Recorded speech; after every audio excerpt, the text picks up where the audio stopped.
Hello, and welcome to the Dark Ages podcast.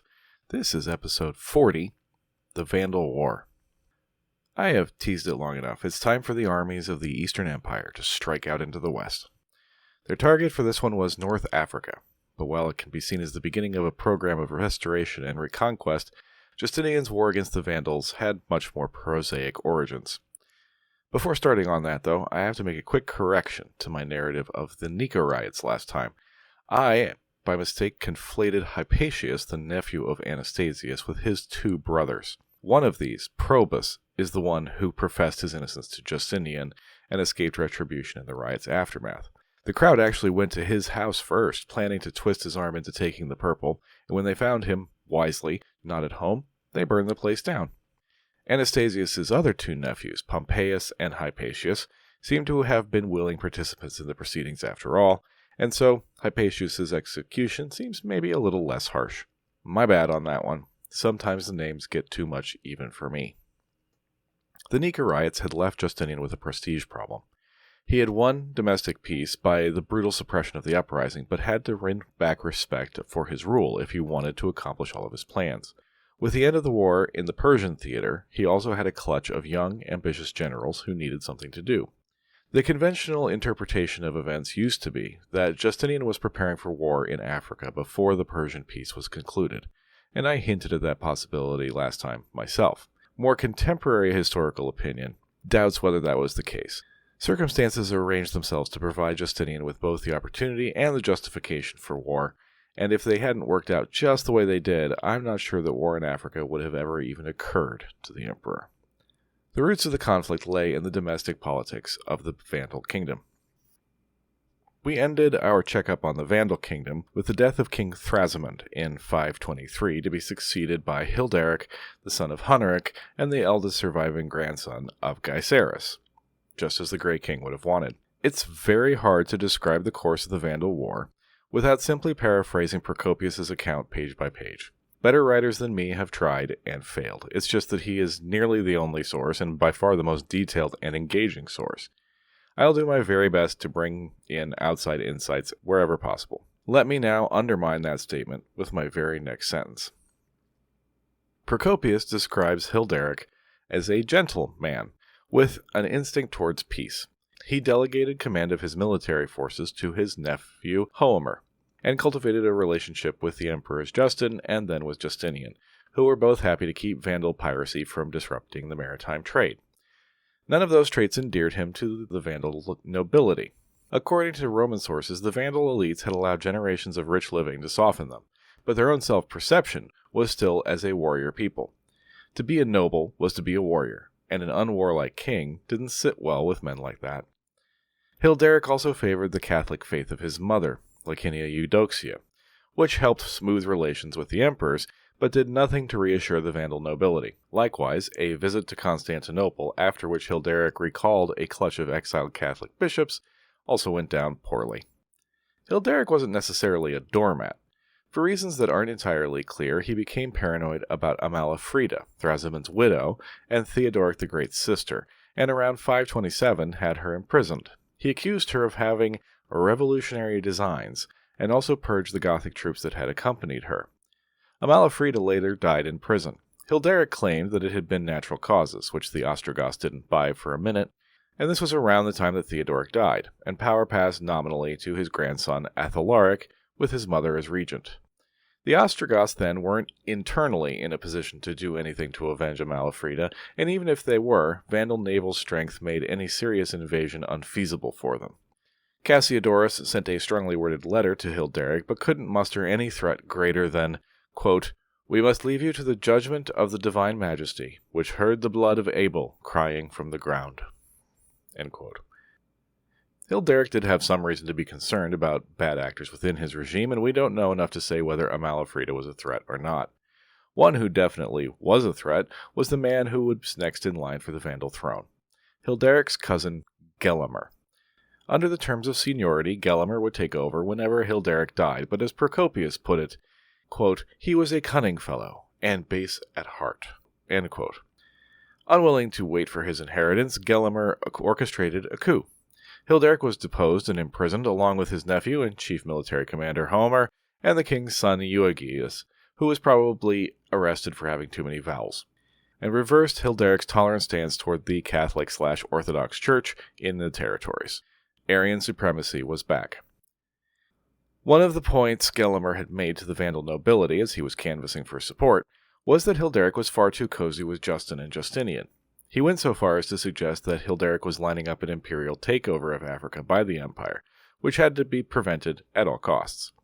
There's no evidence of such a plan, but Hilderic had been friendly with Justinian since before Justin had died, and Gelimer's coup did not go unnoticed in Constantinople. When news of the takeover reached him, Justinian responded with a letter of protest, quoted or paraphrased by Procopius. "You are not acting in a holy manner, nor worthy of the will of Gaiseric." Justinian appears to have been aware of the reverence in which the old king was held. Justinian suggested that Gelimer work out some kind of power-sharing deal with Hilderic. Hilderic was in his 60s, after all. Gelimer probably wouldn't have to wait long. For whatever reason, maybe he was worried that he was no spring chicken himself, and he wanted to enjoy power for as long as possible, Gelimer turned Justinian's emissaries away. He made his point even more firmly by blinding Homer, and moving Gelimer and his son into harsher confinement. When this news reached Justinian, he was not among the campers that are happy. His return letter took on a tone of hurt reasonableness. "We suppose that you would never go contrary to our advice when we wrote the former letter, but, since it pleases you to take possession of the royal power in the manner in which you have, get out of it whatever heaven grants. But do send us Hilderic and Homer, who you have blinded, and his brother, to receive what comfort they can who have been robbed of kingdom and of sight. We shall not let the matter rest if you do not do this. The treaty with Gaiseric will not stand as an obstacle for us, for it is not to make war upon him who has succeeded to the kingdom of Gaiseric that we come, but to avenge Gaiseric with all of our power." Justinian thus allowed Gelimer the option of transferring Hilderic to Constantinople, but in the very same letter set up his casus belli. He would be fighting to restore the lawful succession as laid down by the revered Gaiseric. You notice there is no mention of saving the Roman population from heretical overlords, nor of reclaiming territory that was rightfully Roman. Just simple resolve to see the right thing was done. In the face of that resolve, it's not too surprising that Gelimer refused to release Hilderic to Roman custody. If he did, it was more than likely the next time Hilderic appeared in Africa, it would be at the head of an army. In his reply to the emperor, Gelimer argued that it was Hilderic who had been plotting against the rightful succession, and that he had had the consent of the Vandal elites in removing him. He couldn't help throwing in a little bit of sass, too. According to Procopius, again, quote, "It is well for one to administer the kingly office which belongs to him, and not make the concerns of others his own. For you, meddling in others' affairs is not just, and if you break the treaty and come against us, we shall oppose you with all our power." Gelimer was probably counting on Justinian having too much on his plate already to deal with such relatively small potatoes. But the letter irritated Justinian, and he moved to make arrangements for those potatoes to be properly attended to. Most of Justinian's advisors either agreed with Gelimer that the Africa question was small potatoes and not worth pursuing, or believed it would be too expensive to undertake with a low chance of success. All of them were very aware of the disaster that had been Basiliscus's expedition against the Vandals in 468. The cost of that undertaking in blood and treasure had been monstrous, with nothing to show for the effort whatsoever. No one wanted to be the one to pour cold water on the emperor's idea, though, except for John the Cappadocian. He warned Justinian off the idea, citing cost, distance, and the potential consequences of failure. But a bishop, who Procopius does not name, took Justinian aside and told him of a dream he had had. In the dream, God told him to rebuke the emperor for being afraid to protect Christians of Africa from tyrants. If he did move against the Arians, God would be on Justinian's side. Well, that did it. Belisarius was told to make himself ready to lead an army to Africa, and to begin to gather the men and supplies that would be required. The bishop's words seemed to be borne out by events. As preparations began, a revolt broke out in Tripolitania. Justinian sent a small force to support the revolt, and the territory freed itself from Gelimer's rule. Gelimer was unable to respond, as another revolt simultaneously broke out in Sardinia, led by the man he had sent to govern the island. Sardinia being larger and economically more important, Gelimer was obliged to dispatch 5,000 men commanded by his brother Tsazon to put down the insurrection. The Sardinian uprising ended up being a bit of a mixed bag from the Roman point of view. Justinian offered to send soldiers, to aid the effort, and did send a commander to prepare for their arrival. But the leader of the revolt fancied himself an independent king with no need of other war leaders. He would accept the fighting men, but not the commander, who he dismissed. Justinian wouldn't learn about that for some time, and so set aside 400 men to send to Sardinia. The revolt ultimately didn't have time to go anywhere, but was vital in distracting a sizable portion of the Vandals' fighting strength. Belisarius seemed to have what Napoleon identified as the most important trait of a military commander: luck. The invasion force grew by the day, drawn from all over, both in and outside the empire.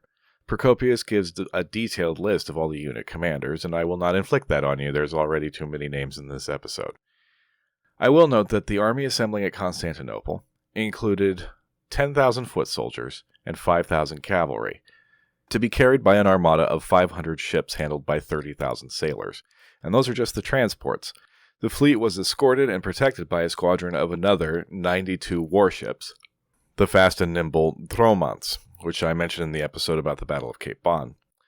These were single-decked rowing ships, so they could sail if needed, and they were built for speed. If we take Procopius's numbers at face value, this invasion was roughly half the size of Basiliscus's earlier attempt, about 47,000 altogether compared to the 100,000 Basiliscus supposedly led.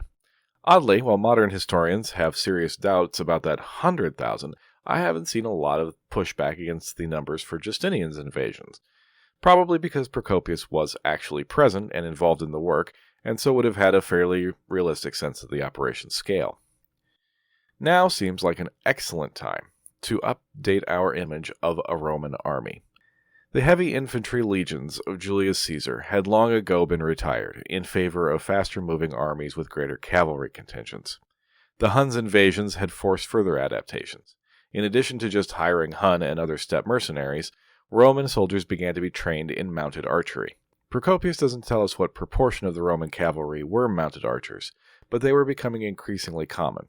He goes out of his way to assure his readers that the bowmen of Belisarius' army were not the low-power unit that they, or a Warcraft player, might imagine, and in the process gives us a nice description of the arms and armament of such figures. Quote, "The bowmen of the present day go into battle wearing corselets and fitted out with greaves which extend up to the knee. From the right side hang their arrows, from the other their sword, and there are some who have a spear also attached to them, and, at the shoulders, a sort of small shield without a grip, such as to cover the region of the face and neck. They are expert horsemen, and are able without difficulty to direct their bows to either side while riding at full speed, and to shoot an opponent whether in pursuit or in flight. They draw the bowstring along by the forehead about opposite the right ear, thereby charging the arrow with such an impetus as to kill whoever stands in the way, shield and corselet alike having no power to check its force." End quote. At the top of the pecking order were Belisarius' hand-picked elite cavalry, his bodyguard, or retinue is probably a better word. These are known as the Bucellarii, and were recruited and paid for by the general personally. Belisarius was surrounded by somewhere between 1,000 and 2,000 of them. It's not clear whether the 5,000 cavalry included the Bucellarii or not. These were not archers, but mounted shock troops, armed like the Vandals, with spear, shield, and sword, and by far the best armor of any of the Roman units, with chainmail all over, and the practical, though not terribly attractive, dome-shaped helmets that were pretty much ubiquitous around Europe. With their varied geographical origins and generally lower status, we can expect that the foot soldiers would have been a much more motley collection. The army set out from Constantinople in June of 533, and were gently wafted by light winds, taking nearly a week just to cross the Sea of Marmara. The fleet made its way in short hops down the Anatolian coast before crossing to Methone, at the very southern tip of what we call mainland Greece. Along the way, Procopius tells us of a potentially disastrous incident where it turned out that the hardtack that had been prepared for the journey had not been properly baked, and several hundred men were made sick by it. This is after an incident involving improperly stored water. Procopius blamed the ever-economizing John of Cappadocia, who had commandeered the furnace of a bathhouse to bake the bread. Apparently, this would be cheaper than the usual ovens. I'm not sure I follow that reasoning, but I must resist the temptation to follow the white rabbit of late antique bread making and move on. Amalasuintha, The daughter of King Theodoric the Great and Regent Queen of Italy had a strong relationship with Constantinople, and diplomatic ground had been laid with her ahead of time. With her blessing, Belisarius' fleet landed in Sicily, at Catania initially before moving down to Syracuse. Rather endearingly, Procopius here inserts himself into the narrative. Upon arrival in Syracuse, our narrator unexpectedly met an old acquaintance whose domestic slave had just arrived back from Carthage.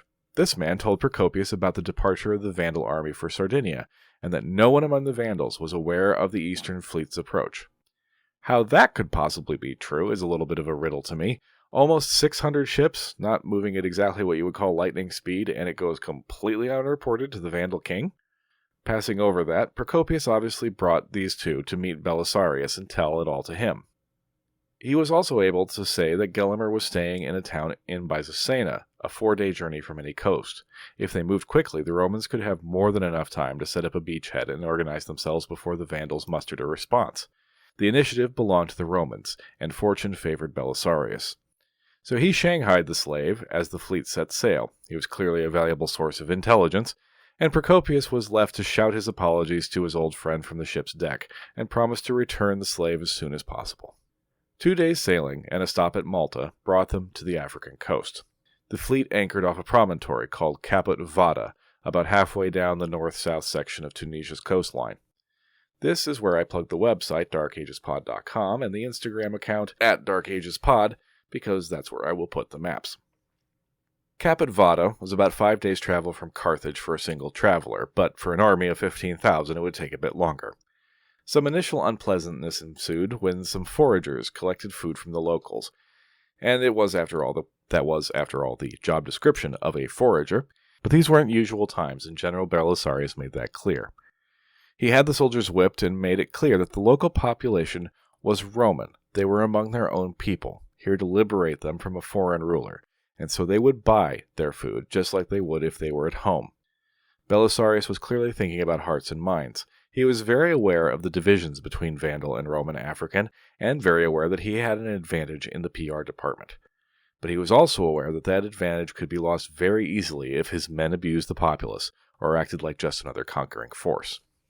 Belisarius' strategy was borne out when he sent a detachment to the nearest settlement, a town called Selectus, about a day's ride to the north. These men entered the town alongside country folk bringing in their produce. The town had no wall. Gaiseric had seen to that, and the soldiers encountered no resistance when they made themselves known to the residents. They announced the army's arrival and received enthusiastic promises of cooperation from the priest and other leading men, along with the keys to the public buildings. This was all going better than could have been expected. Higher-level officials made themselves known as well. The man in charge of the official communications, I guess we call him the postmaster, though that seems a little bit incorrect, deserted his post and turned over all the horses in his care to the Romans. Belisarius buttonholed one of the messengers who had worked for this man and gave him a letter to be distributed to all of the local Vandal magistrates. This was no war of conquest or aggression, the letter said, but a war of liberation. The Romans had not come to make war on the Vandals, only on the usurping king Gelimer. Peace and freedom could be had by any who abandoned their illegitimate king and joined with the Romans in overthrowing him. This letter, as reported by Procopius, was a bit light on the details of what exactly happened after that, but it didn't really matter anyway. The messenger decided he liked all of his body parts right where they were, and showed the letter to no one.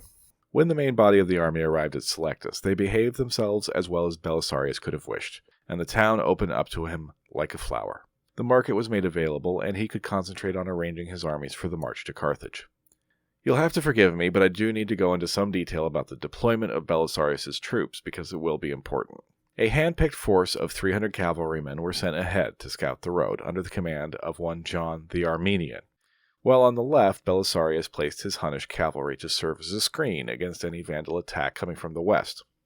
Each of these stood away from the main body, at least 2 miles distant by the general's order. The right flank was protected by the sea as they moved north, and the fleet followed and kept in close contact with the army along the way. The campaign to win hearts and minds paid off all along the army's route, as each city greeted the Romans with open arms, Leptis, Hadrumetum, and Grassa, in quick succession, day by day. Meanwhile, Gelimer was made aware of the Roman landing. He was at Hermione, a town in the interior whose exact location is disputed, probably engaged in some way with one of the Moorish petty kingdoms in the area. When he heard the news, Gelimer sent a message to his brother Amatus, who was in command in Carthage, and ordered him to kill Hilderic and the other prisoners. Once that was done, Amatus gathered his troops and prepared for battle. Gelimer had a plan to catch Belisarius in a trap. Outside Carthage, the approach narrowed at a spot called Ad Decimum, which lay between some low hills and the bay on which lay Carthage's famous harbor. On the other side of the hills was a broad salt pan, which offered no water or fodder whatsoever. Gelimer hoped to time his arrival with Amatus's muster and catch Belisarius in that narrow passage. Ad Decimum, by the way, means at the 10th, which would suggest it was at the 10th mile marker, so of course it was at the 7th. Gelimer had brought up his army quickly, and was shadowing the Romans at some distance, successfully evading detection until they arrived at Grassa. To add to the Romans' trouble, Gelimer detached a force of 2,000 troops under his nephew Gibamundus to cross the salt pans and hills and take the Romans in their flank at the crucial moment. The Romans became aware of their Vandal shadow when they reached Grassa, and the scouting parties encountered each other. There was a brief exchange of blows, and each side retired to report to their main group.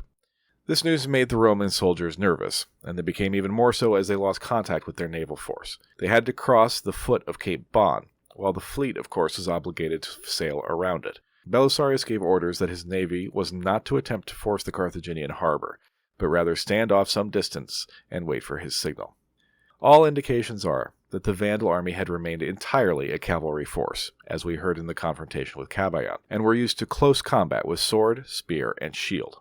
The size of the force Gelimer commanded is by necessity less certain than the Roman size. Procopius offers, get this, 80,000, which would make Belisarius' generally jovial approach to the whole enterprise seem wildly irresponsible. Historians of Procopius' bent, though, are prone to inflating the size of enemy armies in order to emphasize their heroes' achievements. Most modern historians significantly downgrade the Vandal number. Their estimates fall between 20 and 40,000, with most estimates under 30,000. Even so, Belisarius' 15,000 were outnumbered, possibly by as much as 2 to 1. His confidence, though, was mostly based on the friendliness of the Roman population, and on the better, more standardized training and discipline of his Roman soldiers. You may have noticed that Gelimer's plan was effectively a three-pronged attack, and would depend very much on timing, and on catching the Romans by surprise. And, if you've been listening to history podcasts for a while, you will also have noticed that these things very rarely go as planned. In this case, the combination of poor timing and Belisarius' preparation sank Gelimer's plan from the get-go. Amatus scrambled to get into position at Decimum, and arrived too early. Procopius estimated he jumped the gun by about a quarter of a day. On top of that, in his haste, he set his muster point at the destination rather than gathering his men outside the city and marching en masse. So significantly fewer men were immediately available than would normally have been. Some were in position, but the rest were strung out along the road in groups of 20 or 30. To put a more charitable gloss on this situation, historian J.B. Bury suggested that Amatus had actually come ahead with a few men to survey the ground, and was just unlucky enough to run into John and his 300 Basilarii. Without hesitation, the Roman cavalry attacked. The Vandals put up what resistance they could, with Amatus killing 12 before he himself fell. Once their commander was killed, the Vandals broke and fled back towards Carthage. The men coming up the road turned tail at the sight of their fleeing compatriots. John and his force did exactly what cavalry are good at, and ran down the routing soldiers. Thanks to the high proportion of cavalry in the Vandal army, a relatively large number of them made it back inside the walls of Carthage. But nonetheless, Procopius could write that there was so great a slaughter of Vandals in the course of the 70 stadia that those who beheld it would have supposed that it was the work of an enemy 20,000 strong. A stadion, by the way, is an eighth of a Roman mile, so 70 stadia would be about 8 miles or 13 kilometers. At the same time, Gibamundus' 2,000 crossed the salt flats and met the Hun forces that Belisarius had set as a flanking guard. In this case, the reputation of the Huns preceded them, and the Vandals put up only token resistance before routing and being killed or scattered entirely. Knowing nothing of either of these two engagements, Belisarius pitched camp about half a day's distance from Decimum, fully fortified as was standard operating procedure. There he decided to divide his forces. He left the infantry, along with his wife, and baggage in camp, and took the cavalry ahead to skirmish with the Vandals and gauge their strength. He sent Federate troops ahead where they found the remnants of the engagement between John and Amatus. Before they had time to process the find, the main Vandal force appeared in the distance. Gelimer's force chased off the Confederate troops and seemed ready to make the Romans' earlier successes irrelevant. The turning of the tide came, according to Procopius, when Gelimer found the body of his brother on the field. Quote, I am unable to say what happened to Gelimer, that having victory in his hands he willingly gave it up to the enemy, unless one ought to also refer foolish actions to God. For if he had made pursuit immediately, I do not think even Belisarius could have withstood him. Or, if he had ridden straight to Carthage, he would have easily killed John, the Armenian's men, who were wandering about the plain stripping the dead. Instead, he descended from the hill at a walk, and when he reached the level ground and saw the corpse of his brother, he turned to lamentations, and caring for his burial, and so he blunted the edge of his opportunity, an opportunity which he was not able to grasp again.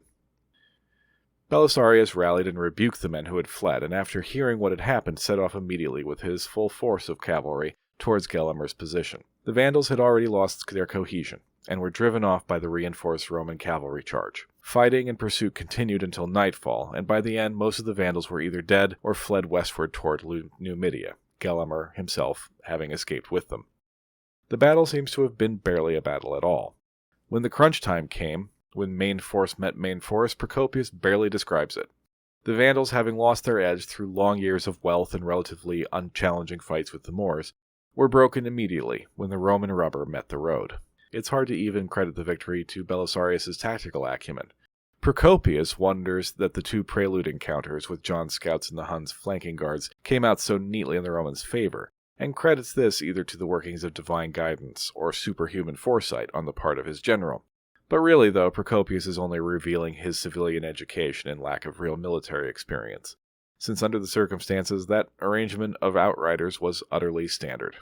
The Romans reunited with John's force and the Huns, and spent the night in Decimum, preparing to approach Carthage the next day. Belisarius, though outwardly confident, had no way of knowing what kind of reception awaited him inside the walls, and conferred with each of his commanders to ensure discipline would be maintained. But he needn't have worried. The Carthaginians threw open the gates and welcomed the Romans as liberators, just as Belisarius had predicted. The real genius of the general's campaign lay in his relationship with the locals, presenting the invasion as a war of liberation rather than conquest. Here, too, we must admit that much of the work had already been done for him by his adversary. The Vandal experiment had failed. Imposing an outside elite on the established culture left the kingdom vulnerable. It's a little surprising, actually, that in over 70 years there had been so little assimilation. Whatever incentives had been offered for conversion to Arianism, however many Roman citizens may have been tempted by them, or who had sought to advance themselves by allying with the occupiers, it was not enough to dull the resentments of the native population. This, I think, more than any of the outraged writing by figures such as Victor of Vita or other Catholic polemicists, speaks to the ultimate brutality and insensitivity of the Vandal state. Gaiseric had been a brilliant leader, and deserved his reputation as a statesman and warrior, but the state he set up was still based on the barbarian image of kings as war leaders, and not much more, and he was let down badly by his succession plan, and by the successors that his plan threw up. For the successor kingdoms of the Western Empire to succeed, new models would need to be developed. There is still more to say about the Vandal War. Gelimer, for example, is not yet dead, and the wide and fair-gardened path down which Belisarius had been traipsing may turn out to have a few thorns after all, but we'll leave that mopping up and the new realities for North Africa for next time. This time, then, all that's left is to thank you all for listening and for rating, reviewing, and leaving comments on the episodes on Facebook or Instagram or Spotify or Apple Podcasts. And as always, special gratitude to monthly contributors Paul, Scott, Jesse, Brendan, Alex, Dusty, and John. Have a lovely time, all. Until next time, take care.